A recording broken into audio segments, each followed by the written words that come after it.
રાજ્યમાં મેઘરાજાની ધડબડાટી બાદ અનેક રસ્તાઓ ધોવાઈ ગયા છે। છેવાડાના કેટલાક ગામોમાં સ્થાનિકો જીવના જોખમે જીવવા મજબૂર બન્યા છે। દાદરાનગર હવેલીના મોરખલ ગામમાં પુલ ધોવાઈ જતા લોકો ભારે હાલાકીનો સામનો કરવા મજબૂર બન્યા। ગામના ખેડૂતોને બાળકો નાની પાળી પરથી પસાર થઈ રહ્યા છે। હાલ વરસાદી પાણીના કારણે પાળી પણ ચીકાસવાળી થઈ ગઈ હોવાથી તેના પરથી જતા પણ લોકો ડરી રહ્યા છે।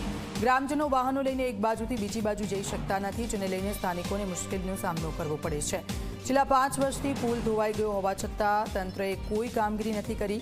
સ્થાનિકોએ તંત્ર પાસે રસ્તો બનાવવા અનેક રજૂઆત કરી છે અને હવે આ સમસ્યાનો ઉકેલ ક્યારે આવે છે તે એક મોટો સવાલ। ગુજરાતની બોર્ડર પર લાગ્યું કપનીના સામે છે, રાવતપાડામાં જતો રસ્તો છે, એટલે મોરખલમાં રાવતપાડામાં જતો રસ્તો છે અને એને લગભગ 5 વર્ષ થઈ ગયા છે। 5 વર્ષથી આ સમસ્યા છે। આ સમસ્યાને હલ કરવા માટે ગામ લોકોએ બધી જ અમે અરજી આપી, બધું જ કર્યું, પણ સરકાર એના પર ધ્યાન રાખતું નથી હજુ સુધી।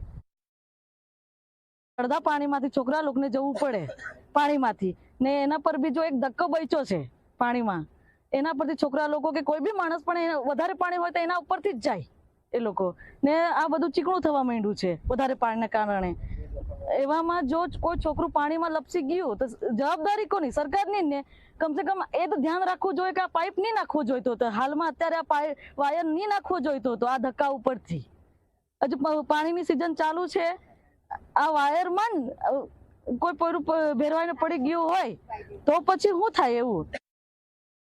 વલસાડ જિલ્લાના કપરાડા તાલુકાથી દાદરાનગર હવેલી જતો આ જે રાતા ખાડી પરનો જે બ્રિજ છે, બ્રિજ ધોવાણમાં ગરકાવ થઈ ગયો છે। આ બ્રિજ સંપૂર્ણ પ્રમાણે ધોવાણમાં આવી ગયો છે। હાલમાં જે આપ દ્રશ્યોમાં જો છો એ આ જે ગામને જોડતો જે આ બ્રિજ જે છે સંપૂર્ણ પ્રમાણે ધોવાઈ ગયો છે અને અહીંથી જે લોકો પસાર થઈ રહ્યા છે તે લોકોને જીવના જોખમે આ જે બ્રિજ જે છે ઓળંગવો પડી રહ્યો છે। આ બ્રિજ પર જ્યારે વરસાદી પાણી ભરાય છે ત્યારે લોકોને ખૂબ જ મુશ્કેલીનો સામનો કરવો પડી રહ્યો છે। ત્યારે સ્થાનિક સાથે આપણે વાતચીત કરવાની કોશિશ કરશું અને જાણવાની કોશિશ કરશું કે એ લોકોને શું તકલીફ પડે છે। આપનું નામ જણાવો અને કઈ રીતની તકલીફ છે? સર, મારું નામ રણજીતભાઈ અતુલભાઈ પટેલ। આ જો સર જે જોખમમાં લઈને ઉપરથી એક જ એના દિવાલ પરથી ચાલીને આવવું પડે, એટલું પાણી ભરાઈ જાય ત્યારે તો પછી સ્ટોપ બંધ કરી નાખવું પડે। પોરા લોકોને તે સ્કૂલમાં જવાનું, કંપનીમાં જવાનું કે બધી રીતે તકલીફ પડે। આખો ચોમાસા ઉપરથી પાણી જાય, ચારે બાજુનું પાણી અહીંયા જ ભેગું થાય સર, અને લોકોને જવા આવવાની બહુ તકલીફ। અહીંયા મરણ થઈ ગયું, મુરદુલી જવાનું તો 5-7 કિલોમીટર ફરીને લાવવું પડે ત્યારે તે સ્મશાનમાં લઈ જઈ શકે। હમણાં તે જ અગાડીને 2-4 કે 8 દિવસની વચ્ચે એવું જ પોઝિશન થયું, ત્યારે જ આ ન્યૂઝમાં અમે રિક્વેસ્ટ કરી। સાથે એક બીજા ભાઈ પણ જોડાયા છે, આપનું નામ જણાવો અને કઈ રીતની તકલીફ પડે? ભાઈ નવસાભાઈ મારું નામ।